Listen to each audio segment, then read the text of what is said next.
And hello again, my fellow witches and wizards. This is Reverend Peter from the Gothic Graveyard Show. How are we? Having a little black tea with honey, of course. Organic honey, if you will. Though, really, is there really anything but organic honey?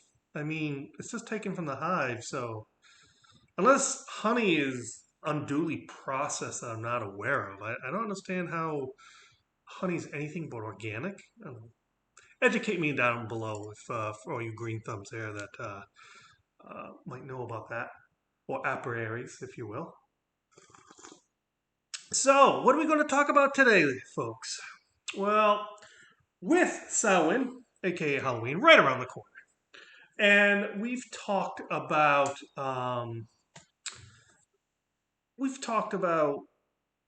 the roots and history in previous videos. Go check those out below if you haven't to catch up with us. And we talked a lot about the Celts, and how they believed this was the time between when the veil of the living and the dead was the thinnest. And they believed that not only would uh, those who have departed, family, loved ones, close friends, would come and visit them during this time, but also it was a time that they could travel through the veil and go into the other world as well.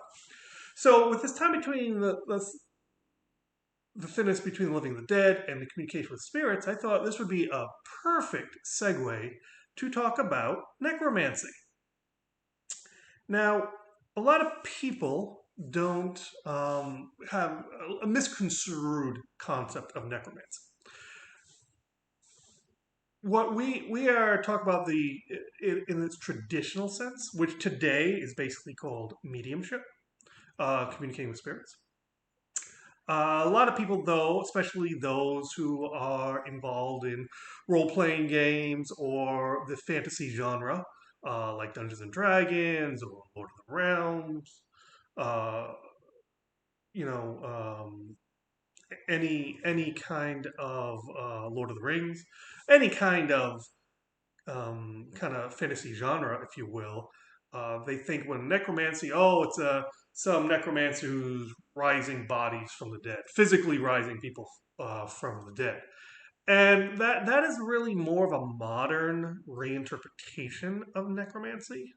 As we're going to see, necromancy, up until just recently, was really just all about various types of spirit communication. Now it has been interpreted and reinterpreted exactly what you're doing and how it works through the centuries. But but its core belief has always been about communicating on some level with spirits. So we're going to talk about that, and I think that this again with Samhain just right around the corner, I feel this would be a excellent thing to talk about. So, necromancy. Where does the actual word come from? Necromancy is the modern English spelling, roughly comes from about the mid 16th century. It comes from the Middle English nigromancy via the Old French medieval Latin nigromentia, which was later changed, which that originated from late Latin in necromantia and also even older Greek. So it has quite a etymology lineage, if you will. Now, early necromancy was related to and most likely evolved from ancient shamanism, which calls upon spirits such as ghosts and ancestors. Necromancy was prevalent through Western antiquity with records of its practice in ancient Egypt, Babylonia, Rome, and Greece. There's not too many ancient civilizations or cultures you can discuss that did not have some form of necromantic belief in their spirituality or religion. Now, also when I was talking about the Latin roots of necromancy, keep in mind the Latin modern interpretation translates to spirit talker. Now, the oldest literary account of necromancy is found in Homer's Odyssey, which was written roughly around the 8th century BCE. In the story, under the direction of Ceres, a powerful sorceress, Odysseus travels to the underworld in order to gain insight about his impending voyage by raising the spirits of the dead through use of magic that Ceres has taught him. Now, historically, what we know about all these ancient cultures I previously talked about that delved into the necromantic arts, such as the ancient Egyptians and the Mesopotamians and the ancient Romans and what have you. Rituals could be quite elaborate, involving everything from magic circles to wands to talismans to incantations. The necromancer might also find himself with morbid aspects of death, which often, very commonly, included wearing the deceased's clothing, which sometimes was actually dug up from the grave, and also consuming foods that symbolized decay and death, such as black, unleavened bread. Some necromancers even went so far as to take part in the mutilation and consumption of the corpses, aka cannibalism. Fun times, those guys, those ancient necromancers. Now, these ceremonies, again, depending on culture and time period, could be anywhere from last for an hour or two all the way to weeks. While some cultures consider the knowledge of the dead to be unlimited, ancient Greeks and Roman believed the individual spirits only knew certain things. For example, uh, if you summoned your great uncle for information, the uncle would only have knowledge that he had in life. So if you asked him about some family secret, he certainly may know. If you asked him about your friend's friend who he never met, the spirit would have really no knowledge and really couldn't help you because he never met that person or knew anything about them. Now, through biblical law, they actually prescribed the death penalty to practitioners of necromancy, specifically in the book of Leviticus. However, this warning was not always heeded. One of the foremost examples is when King Saul had the witch of Endor invoke the spirits of Samuel, who he invoked for counsel. Now, some Christian writers later rejected the idea that humans could bring back the spirits of the dead and interpreted such spirits and shades as disguised demons instead, thus conflating necromancy with demon summoning. And this is a association the church propagated that lasts to this day. You will see a lot of fire and brimstone on the soapbox preachers on the street or on YouTube, what have you, condemning, witchcraft and mediums and psychics and blah blah blah. They're all being fooled, and they're actually talking to Satan's minions, and that's where this association actually started coming from.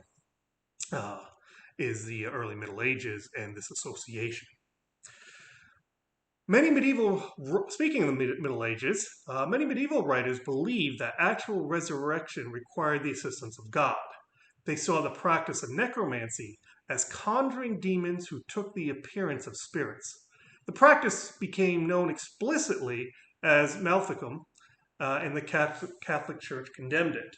However, a lot of Middle Ages and Renaissance wizards and sages and occultists kind of found their way around the church's dogma on this level.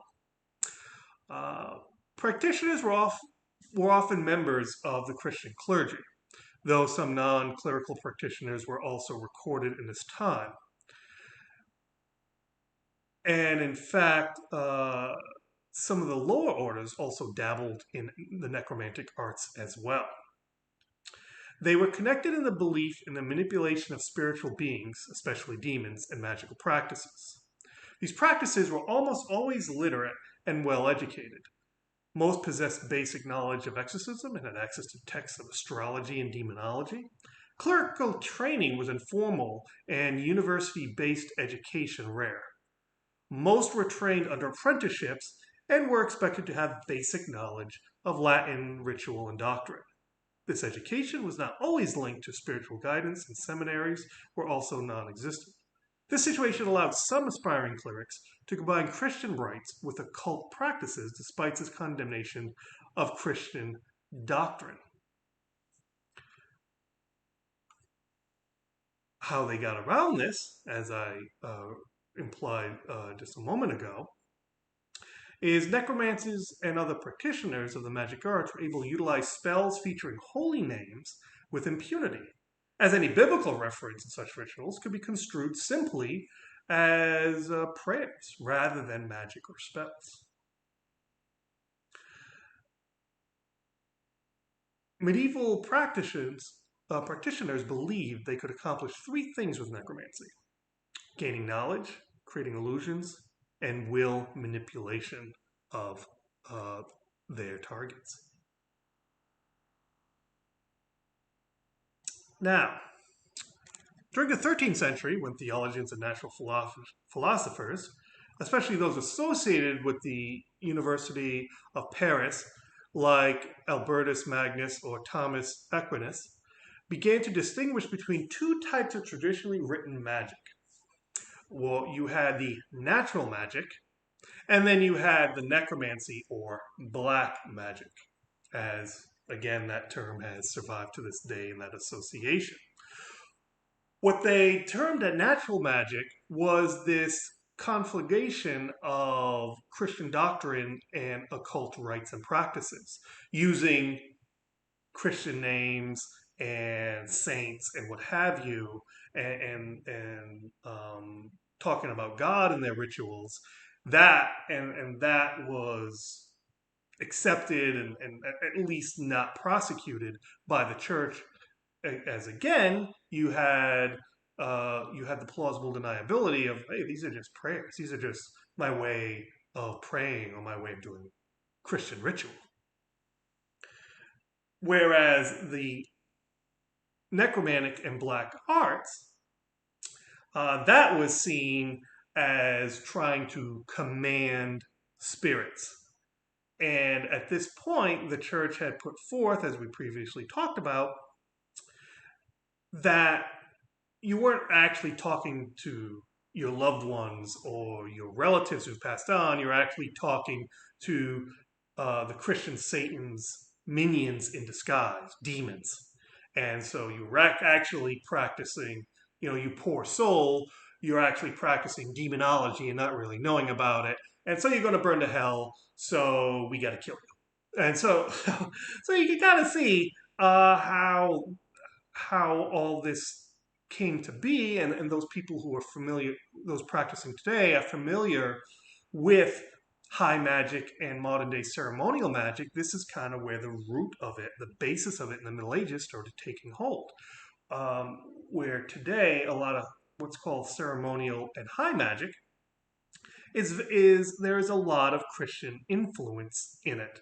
It is occult ritual and practices and similar to traditional witchcraft and shamanism and druidism and such, but it has a clear layer of Christianity theology mixed in with it. And that is where this modern high magic or ceremonial magic really originated from, is the occultists and wizards of the Middle Ages wanting to practice a craft but be safe about it. So then the commingling of Christian theology and occult practices blended. Now,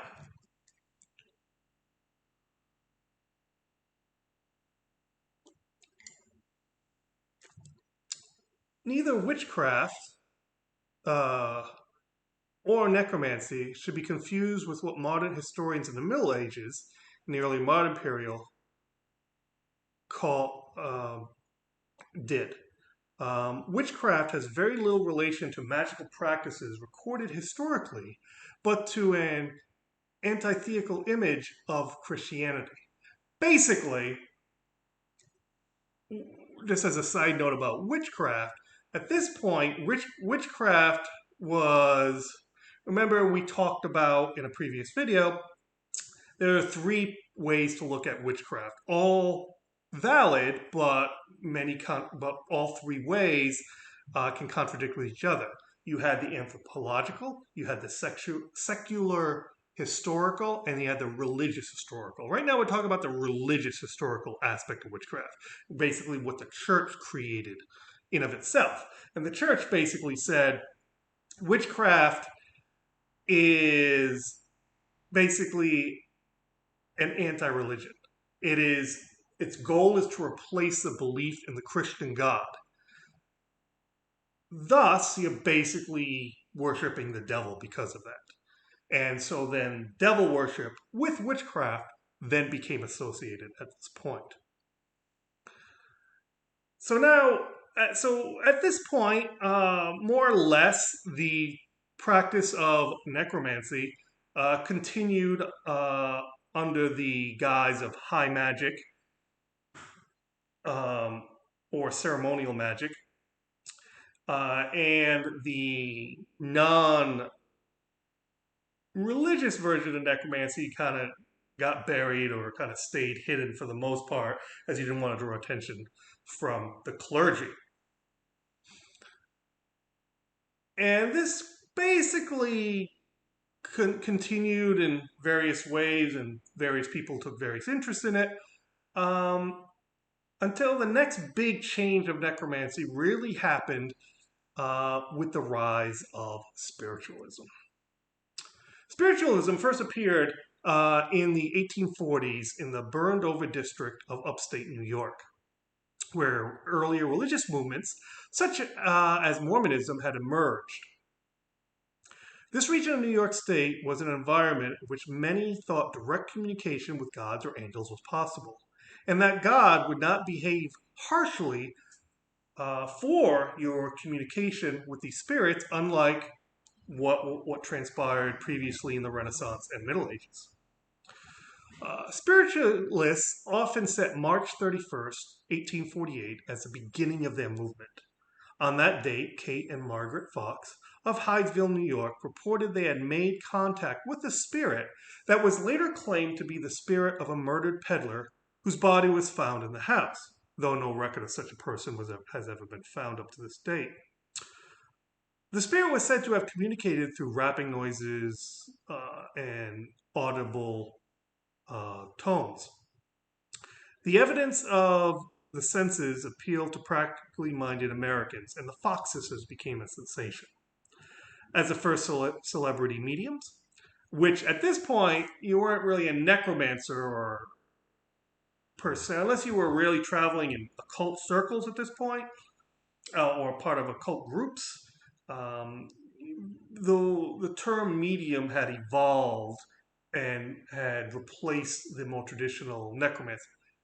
Basically, just the evolution of the concept, but it's basically saying mediumship, necromancy. Again, both spirit talkers, basically one and the same. The sisters quickly became famous for their public seances in New York. However, in 1888, the Fox sisters admitted that this contact with the spirit was a hoax, though shortly afterward they recanted that admission. Amy and Isaac Post, Hicksite Quakers from Rochester, New York, had long been acquainted with the Fox family and took the two girls into their home in the late spring of 1848. Immediately convinced of the veracity of the sisters' communications, they became early converts and introduced the young mediums to their circle of radical Quaker friends. Consequently, many early participants in spiritualism were radical Quakers and other involved in the mid-19th century reforming movement. These reformers were uncomfortable with the more prominent churches because these churches did little to fight slavery and even less to advance the cause of women's rights. I'm not going to go very deep into this spiritualism and the formation of the spiritualist church, which is ultimately what we're talking about here. But they were really, the spiritualist movement was really ahead of its time. Very liberal, very pro women's rights, like, the right to vote, for example. Um, they were mostly against slavery and racism. They were really an organization. I mean, if you want to believe in, that their communication with spirits, pro or con, believe it or not, that's certainly your prerogative, how you feel about the spiritualist church. But you can't deny the impact the church had in the 1800s, um, promoting and helping move forward the agenda of a lot of rights for women's and slaves.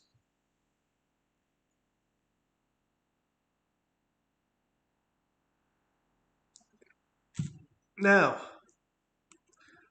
in the years following the sensation that greeted the Fox sisters, demonstrations of mediumship, such as automatic writing, photography, manipulation, showing spirits, seances, what have you, proved to be a profitable venture and soon became popular forms of entertainment and spiritual awakening. The Fox sisters earned a living this way, and others would follow their lead. Showmanship became an increasingly important part of spiritualism, and the visible, audible, and tangible evidence of spirits escalated as mediums competed for paying audiences. As independent investigating commissions repeatedly established, most notably the 1887 report by the Sayburke Commission, they discovered that there's certainly, obviously, a lot of people jumped on the bandwagon who really had no real interest or real ability in mediumship, and that fraud was pretty widespread. Despite numerous instances of fraud coming to light in the spiritualist movement, the appeal of spiritualism was strong. Prominent in the ranks of its members were those grieving the death of loved ones. Many family members at the time of the American Civil War had seen men go off and never return, and images of the battlefield produced through the new medium of photography demonstrated that their loved ones had not only died in overwhelmingly huge numbers, but most times than not, a horrible death as well. One well known case is that of Mary Todd Lincoln, who grieved the loss of her son, organized seances in the White House, which were attended by her husband, then President Abraham Lincoln. The surge of spiritualism during that time and later during World War I was a direct response to those massive battlefield casualties. A number of scientists who investigated the phenomenon also became converts of the movement of spiritualism. They included chemist and physicist William Crookes, evolutionary biologist Alfred Wallace, physicist Sir Oliver Lodge, and also Nobel laureate Pierre Curie was impressed with the mediumistic performances he saw and advocated for their scientific study. Other prominent adherents included journalist William Stead and also physician and Arthur Conan Doyle. Now, by the early 1900s, this had evolved into a lot of competing spiritualist and paranormal organizations. Some to promote spiritualism and to scientifically validate some of these mediums were not frauds but were valid, and others, skeptic societies trying to prove that all mediumship, aka necromancy, was bogus and we were just taking advantage of grieving people or gullible people.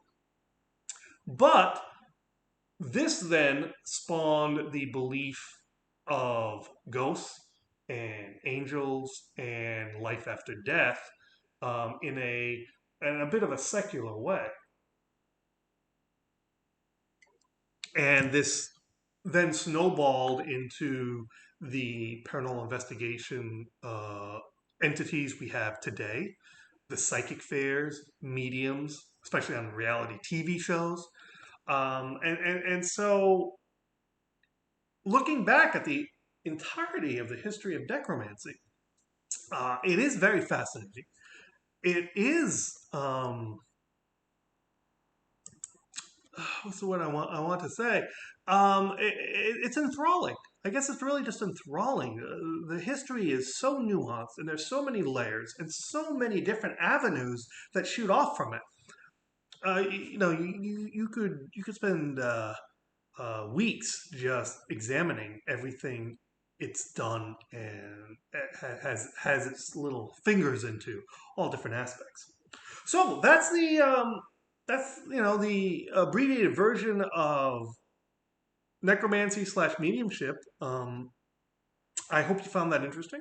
And again, I think this was a timely video, considering Samhain's just around the corner, and considering the association with the necromantic arts, spiritualism, and Samhain. I figure this was a good video to bring to you. So if you got any thoughts, had any personal experiences with spiritualism or your own necromantic events, hit me up in the comments below. I'd love to hear about that. If you got any thoughts for next week's show, again, hit me down below. Hit that like and subscribe, of course, and all that good stuff. If if you want to check out a little bit more about me, Gothic.Black on the world wide of the webs. You can learn about me, and I do tarot readings for both through on the phone and through Skype. So if that's something you're looking for, hit me up. And yeah, I guess that's enough of me whoring myself out. I hope you have a wonderful time. Enjoy your week as Samhain's quickly approaching, my friends. I wish I could enjoy this in Salem, but with the zombie apocalypse, that's just not this year, my friends. Not this year. I'm a little sad about that, but I'm doing the responsible thing and just kind of gonna do my own little ritual here at home. So stay safe, be well, and remember, laugh hard, never fear, and be kind. Not only to yourself, but more importantly, to each other. Blessings.